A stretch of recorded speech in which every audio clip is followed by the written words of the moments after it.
وقف کے عقد لازم ہونے کا ایک مطلب یہ ہے کہ وقف کو بیچنا جائز نہیں ہے، وقف کو بیچنا جائز نہیں ہے، وقف کو رہن میں رکھنا جائز نہیں ہے، وقف کو میراث میں دینا جائز نہیں ہے، وقف کو ہبہ کرنا جائز نہیں ہے، کہ الغرض وقف کو کسی ایسی چیز میں وقف کے ساتھ تصرف نہیں کیا جائے گا جس کی وجہ سے اس کی ملکیت منتقل ہو جائے،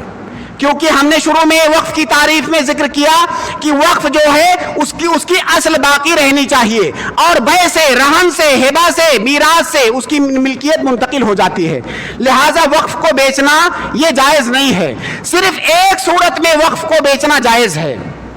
اگر کسی وقف کی منفعت معطل ہو جائے، مان لیجئے کوئی آپ نے مسجد بنایا، بہت زمانہ بیت گیا، مسجد پرانی ہو گئی، گر گئی، ٹوٹ گئی، یا مسجد کسی ایسے علاقے میں ہے جہاں پہ جانا، نماز پڑھنا مشکل ہے، وہاں پہ لوگ آتے ہی نہیں ہیں، اس کی منفعت معطل ہو گئی ہے، ایسی صورت میں اس وقف کو بیچا جا سکتا ہے،